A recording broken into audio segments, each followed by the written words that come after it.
great opportunity to sit and have a conversation about something that's really important to the both of us. We're just going to have some great conversation about what we see that's happening out there. When you think about impact investing, it's just not like jumping in and saying, I want to just do something good with my money. You really need to take a step back and you need to say, what are my values and what's my goals in a fashion that you sit down and somebody writes those down, and then you think through all these things with a plan that entails insurance, entails risk management, entails all these various areas about getting on track for retirement. Whatever it is, you need to have a written plan, because if it's not written down, it's really hard to get there. But then anchoring that is the investment in the philanthropy part, that once you know you have that investment strategy in place, that'll enable you to do some things philanthropy-wise. But the investment part now, I think, is evolving, where people now can think about, I have investment dollars, what can I do to align my investment dollars with what I really care about? And so on the next slide, what is happening is transformational. If you take a step back, there's two statistics I like to share. We are in this change in the United States with $30 trillion of assets moving from baby boomers to their children. You can say it's millennials, but it is also, I would like to say, anywhere from 25 to 40. We're going to talk about that. The other very important aspect of this is, by 2025 in this country, we will have the largest workforce being millennials, and they will make up 75% of this workforce. And so they think about investing differently. And this is a slide that just shows the general population being interested. About 75% are interested in learning more about impact sustainable investing, but you can see a much larger number in the millennial market when we did this poll. And again, I think, Carla, as we were talking about this earlier, I think a lot of times the millennial, that age group, they don't even think about it as being different. They just approach investing with a lens that says, I'll show you one more slide, that when I'm going to be, for example, a millennial thinks about investing in companies that are 2 times as likely to target a specific social or environmental outcome, and they're 3 times as likely to pick a company to work for that's based upon them having a sustainable focus within their governance. So, you have a lot of experience working and seeing companies and how they do this, as well as the workforce. And I wanted to kind of maybe start with the millennial, because you do a lot of work in education and through Harvard, and share some of your stories on that. I spend a lot of time with millennials. And I'll tell you, they are making their decisions differently than we did as boomers.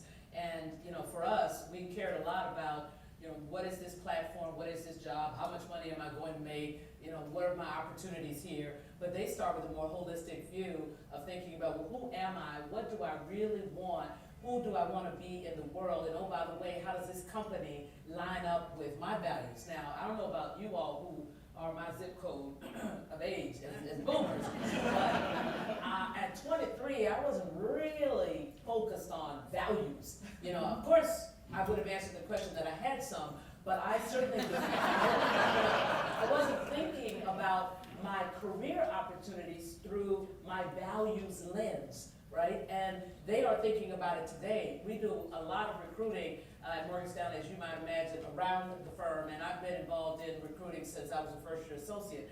And it's interesting to talk to the candidates today about what matters. They say, how are you all involved in the community where you do business? Or is this a LED building? And to know that they even have that kind of awareness really is something that's very different. So when they're investing their money, and you all know, you've seen the research that says that they're not really saving, but yet they are investing because they're spending their money around the things that they really care about. And the good news for all of us is that there's more research out there today than there was 7 years ago, 10 years ago, that suggested that there was a trade-off between doing good and making money. And now the research is out there that, of course, you can, as you just cited, and as Susan cited and Steve said as well, that you can actually make more money if you think about investing in things that are going to have what I like to call a multiplier effect. And you now have resources available to you where you can get customized approach to your overall investing and actually make better than market returns, because there's so many opportunities, particularly in this country, where there are underserved markets, underserved people, where there are huge investment opportunities because of the inequity that already exists in the marketplace. Right. Maybe we can put the next slide up and talk about some of the ways you can think about investing. So you were saying, you know, a company, I'm going to put money with them.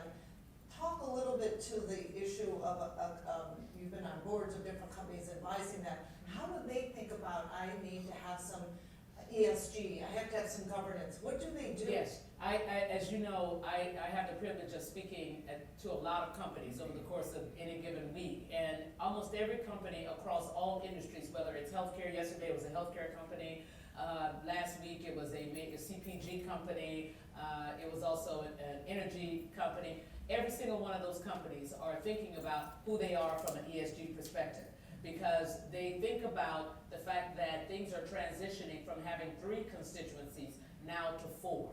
It used to be, from a corporate perspective, the 3 constituencies that you cared about were your shareholders, your customers, and your employees.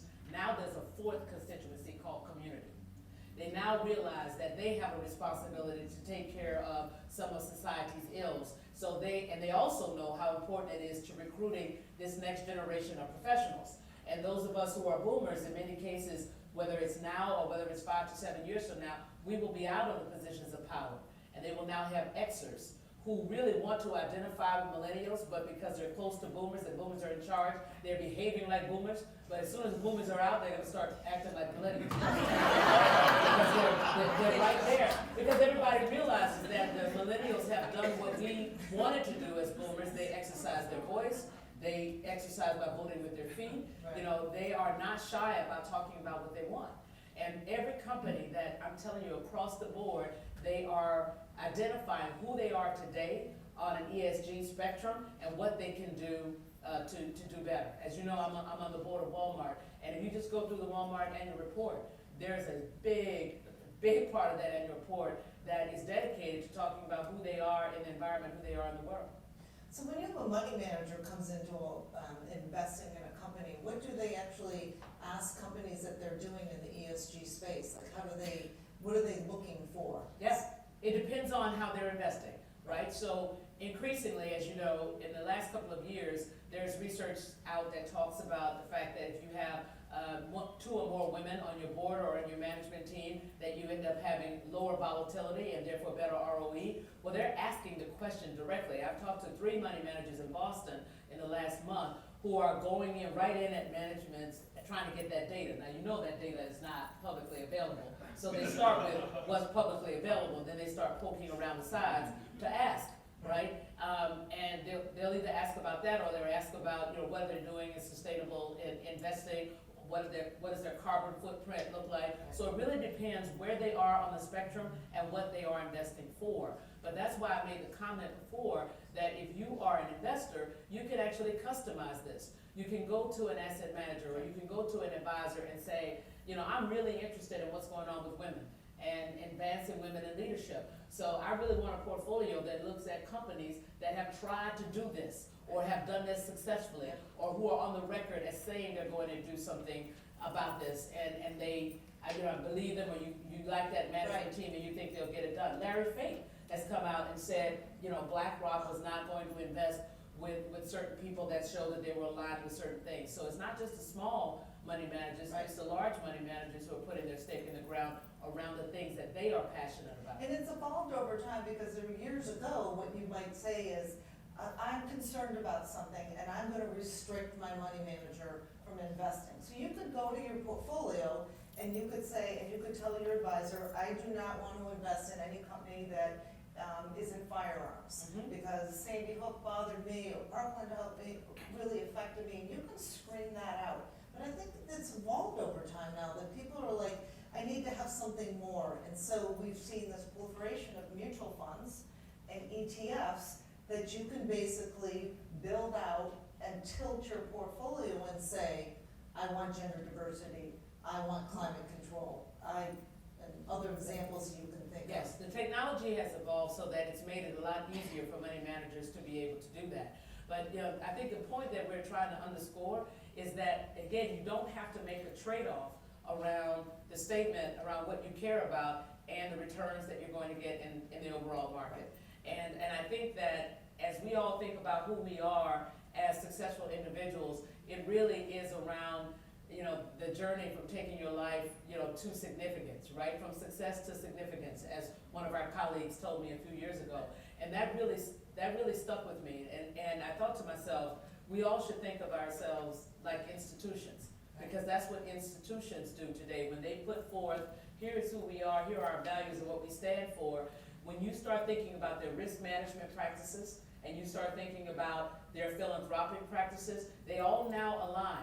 Every major bank, including us, we have our principles as well. Everything we do from a philanthropic standpoint align around those four things that we stand for as a firm and that we define as our culture. So why shouldn't we be doing the same thing as individuals? Because in many cases, we are an institution, depending on how you think about the word. Right. And now that you know there's no trade-off, if you had an aspiration for maximizing returns, there's no reason not to do it. I think that is truly what holds a lot of people back, is one, they think they've sacrificed returns. Yes, ma'am. And two, they're like, how do I do it? And so now it's just like, it's so wonderful to be able to pick up, like Susan said, the newspaper and be able to see a whole section that says, here's how you think about that. Maybe you can talk about, on the far right-hand side, what Morgan Stanley has done, maybe on zeroing in on like impact stories, whether it's the bond, when we raise money for communities in the bond area or things like that. Mm-hmm. Well, we've raised money. We did the first deal that's ever been done on the street for CDFI, where we helped List raise $100 million last year. And that's a big deal because, again, look at how that can be amplified, because they're in the business of helping to distribute loans and transform communities through innovative financing in those communities. Right. So now and again, if you think about the market opportunity, there are institutions that invested in that who are interested in, again, underscoring what they care about, but they've done it now by investing in a bond deal for a community, CDFI is a community development financial institution. They've done that by investing with them. We were the first firm on the street to start the Global Sustainable Finance Institute. That was not only around figuring out ways for people to invest and invest in an innovative way, but also, as Steve pointed out earlier, to produce research and to have convenings and to have conversations to educate people about the opportunity. With impact investing with Lily Schrager, she has done a lot of customized portfolios and research as well, whether it's around water or whether it's around forestation, because these are the things that our clients have told us that they care about. So we have done institutional funds, but also customized opportunities for people as well. Yeah, Morgan Stanley, for example, had some investors that were concerned about the fires out in California. Yes.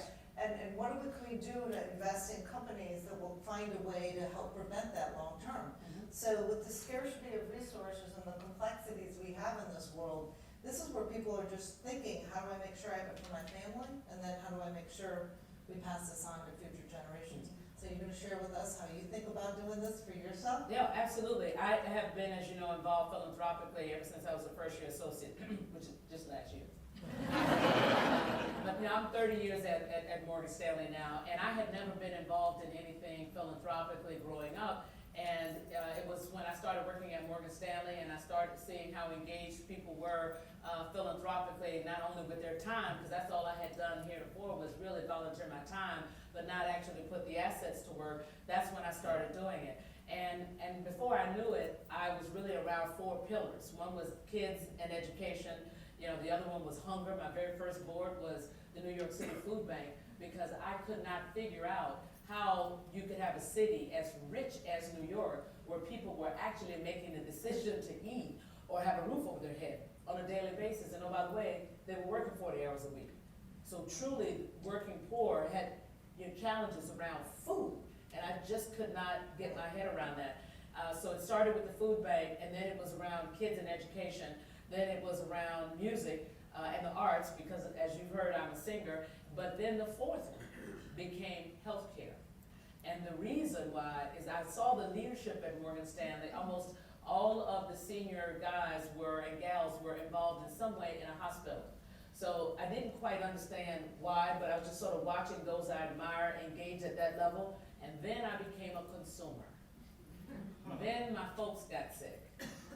And then I firsthand, as a consumer, was able to witness the inequity of healthcare distribution in this country.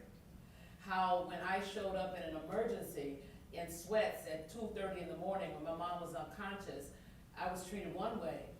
And then I went home and put on my uniform and got a whole different response.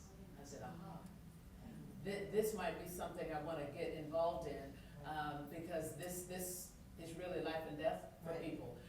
And this was obviously before all the healthcare reform, and so healthcare became the fourth pillar. So everything that I do is around those four pillars.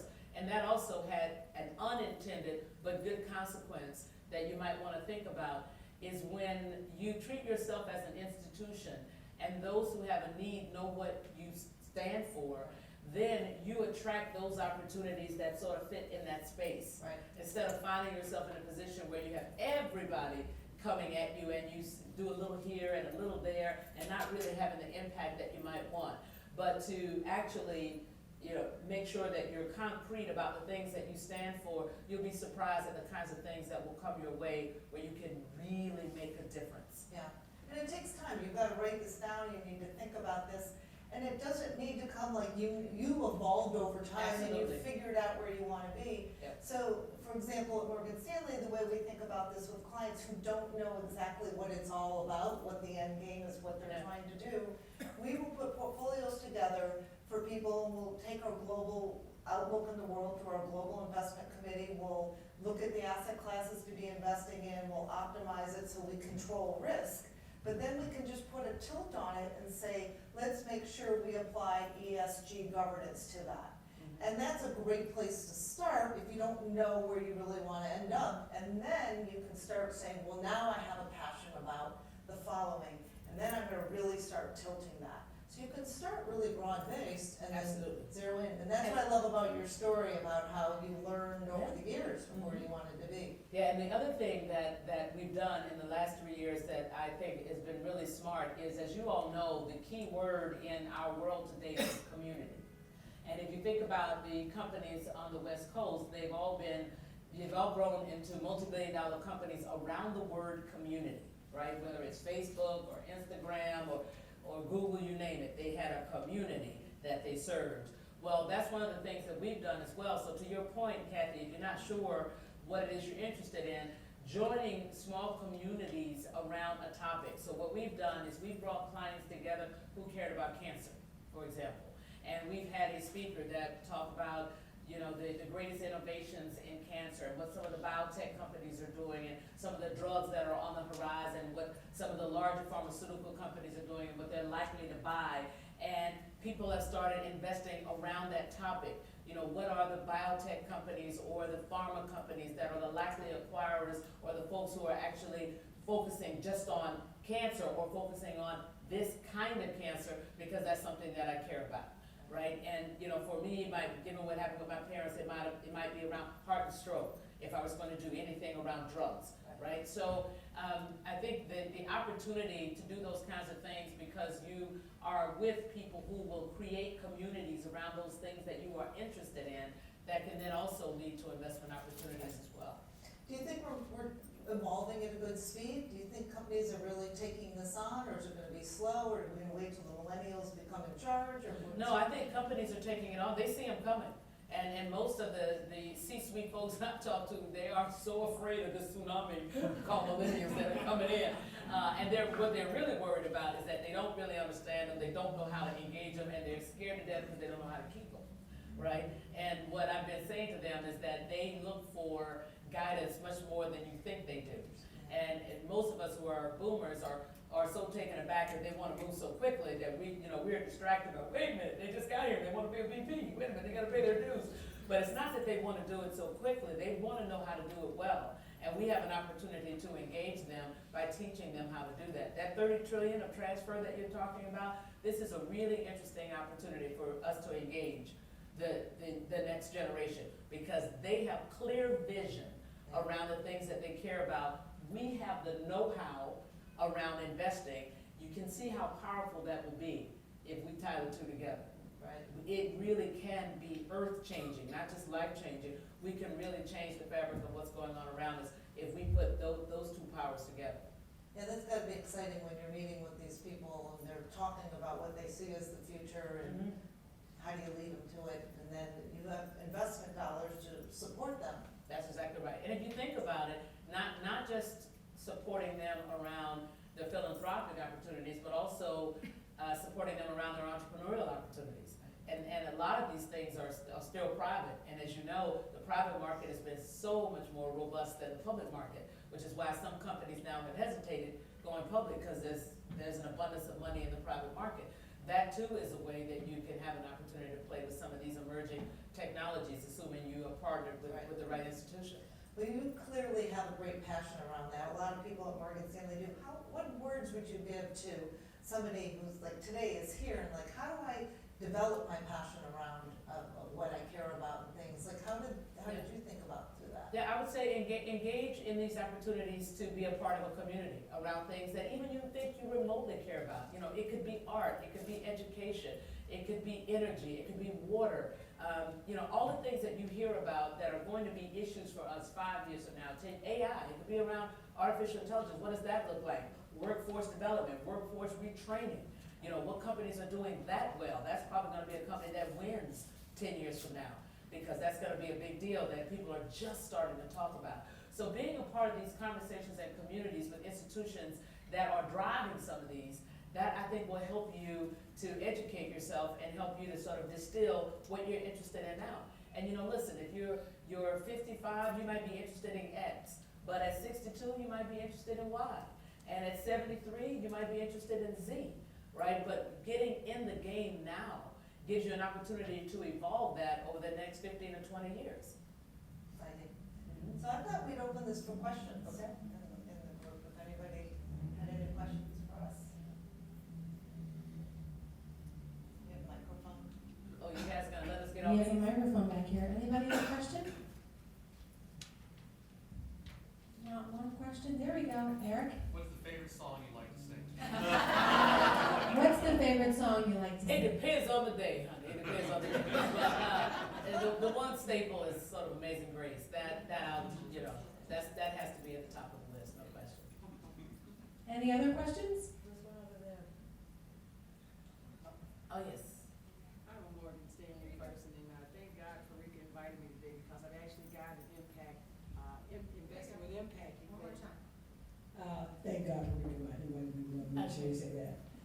But I'm so glad I'm here today, because I have an impact investing event coming up in this building at the Tesla dealership. And we're gonna have millennials out, we're gonna have baby boomers out. And I just wanted to maybe get some ideas and thoughts from you. Of course, I'm gonna pick Steve's brain too, and Creed's. You know, some things that we might focus on. We've got community capital management as one of our sponsors in impact investing. What do you think might be some things that might be some good ideas to discuss? So first of all, let me applaud you on doing it at the Tesla dealership, right? Because, yes, I'll give you a hand for that. Because again, that's another example of actually building community. We had another advisor that did that because they happened to know that people cared about self-driving cars.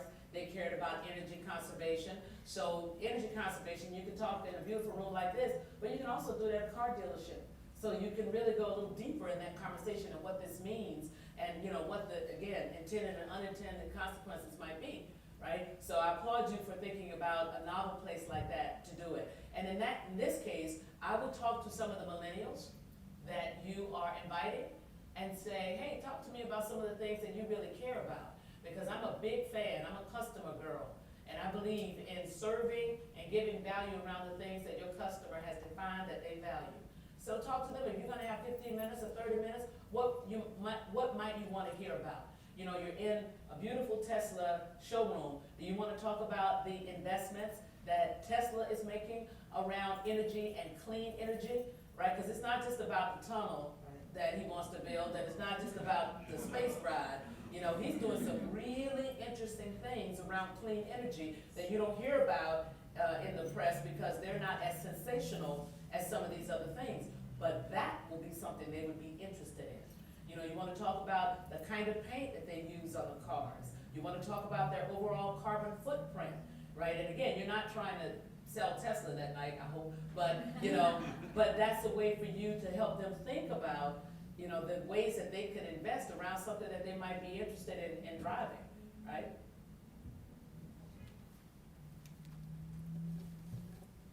Wait, we have one more question. One more. So we're going to limit the questions for the speakers because we have so much great content. 2 or 3 right after they speak, and then there'll be another opportunity at the end of the whole evening. Okay, thank you. So in order to promote your philanthropic activities and your philanthropic impact, have you ever partnered up with any international organizations, for example, such as Roeser International, which already provide philanthropic activity? And if yes, may I please have an example? Thank you. Yes, I personally have not partnered with someone internationally, but we certainly have as a firm. And Kathy alluded to that earlier in her comments.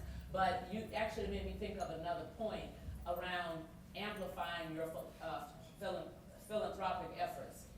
It's one thing for you to write the check yourself, right? But it's another thing to invite other people to join you. And so there are very creative ways that you can, again, amplify your giving by bringing others along with you. And that's one of the reasons, for example, that I did the Carnegie Hall concerts. You know, I've done 5 sold-out concerts at Carnegie Hall. And why did I do it that way? Now, Carla Harris, the banker, was blessed to be able to write the check. But I thought, if people want to hear me sing, and I want a way to get these organizations to get greater visibility, why not do a concert? I'll underwrite the entire concert, but every dime that we raise, we can give it away, right? But what did that do? That amplified, multiplied what I might have done on my own, but it also, more importantly, raised the visibility of those organizations because they were showcased as the recipients of the proceeds, right? Everybody had a nice night, they had a good concert, but that went long beyond that night because now people were familiar with these organizations and they continued to support them and write checks. So while it wasn't international, that's the way I did partner, if you will, and then multiply the giving. And since I know that we're at the end, and I know Steve said that this was not a Morgan Stanley commercial, and this is not a Morgan Stanley commercial, but we have said several times that if you don't have the capability of being able to do this on your own, then get with an institution that you know has that global footprint and has that research capability and has the ability to partner you up with other people. And I didn't say it had to be Morgan Stanley, but take advantage of these institutions that have invested in that capability and partner, to use your word. You don't have to do it on your own. They're out there and available for you to do that so you can bring more significance and, again, taking your life from success to significance. I'll put a period there, Susan. Perfect.